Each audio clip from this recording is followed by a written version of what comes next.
How's it going, everyone? So Apple this morning released the official version of WatchOS 11.4, which is available to everybody. And so long as your Apple Watch supports WatchOS 11, you too will be able to run this latest firmware update on your device.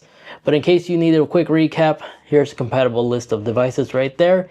And again, timestamps and everything will be in the description down below for your pleasure. But now let's go ahead and start off with the newly added features. And the first new update and change can be located in the alarm app. In the alarm app, if you create or set a new alarm and you click on that set alarm, if you scroll all the way down to the very bottom, we now have a breakthrough silent mode feature we get enabled. And by having this enabled, if you read the description, it says sound will only play while wearing the Apple Watch. And if you were to ask me, I think this is great, but I believe this should have been something we should have had since day one. Because there's times when I personally would take off my Apple Watch and the alarm will still play on my Apple Watch even though I have it on a charging dock. Could be a pro and a con, but I like the ability that we can now disable that. The next new feature can be located on the Apple Watch app. You see by launching it, and if we go down to watch faces, and let's just select a watch face, and in the color section, if you tap plus, if you go all the way to the far right, you'll see that we now received the new spring color options for 2025. So we have a few additional colors get added now. So if I uncheck all these other ones, simplify my library, you'll see that Apple has been doing this for almost every single year now for quite a while. But now I have all the new spring colors selected, and here they are, which is basically the outline of the watch face. Of course, it's also compatible with the other watch faces as well. And now real quick, guys, if you found this video informative and useful so far, if you take 2 seconds and leave this video a like, that'll be truly appreciated, because I like to keep my videos powered by you guys, the viewers, which is why you don't see integrated ads for like a VPN and such in my videos. So if you like these type of videos, be sure to leave that like button a like, and thank you to those that did that. Now let's go ahead and carry on. Additionally, the new emojis that we received on iOS 18.4 are also fully compatible on the Apple Watch. As you can see, here they are right here.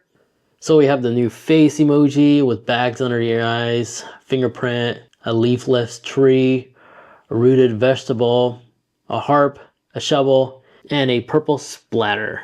And then, you know how before I did feature the alarm app, of course, you can also find that same setting in your sleep time schedule. So if we go down to the sleep app as an example, in here, and if we set up an alarm, enable schedule, alarm, and if you scroll down to sound and haptics, you'll also find that new breakthrough silent mode feature you could enable from here as well. In addition to that, if you have HomeKit set up, and you have like a smart robot vacuum, you'll be able to also control the smart robot vacuum from the Apple Watch. So once you have it all set up on your phone, if you just go to the Home app, in here, you'll be able to finally control your smart robot vacuum from one of these columns down here.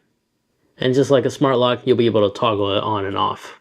But other than that, that's basically the new features and improvements that Apple added on this latest software update that's coming out in the near future.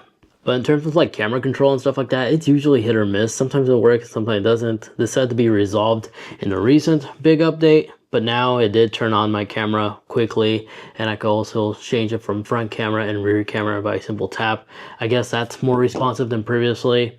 And then also you do have the ability to use accessibility to wirelessly control your Apple Watch in case your screen is not responsive or it got damaged, where by launching the settings on your smartphone and scroll down to accessibility and scroll down until you find control, watch, mirroring, and enabled.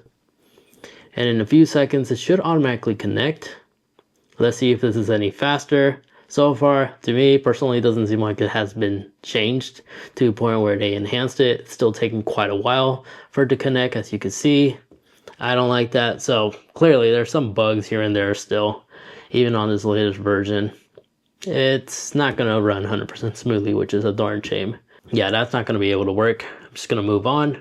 And just like that, now you know all the new features that got added on WatchOS 11.1. Now, if you would like to watch more, maybe you'd like to see what's new on the iPhone side of things, I do a whole video right over there where I highlight all the amazing new features that Apple also added on your iPhone. Thank you once again for watching.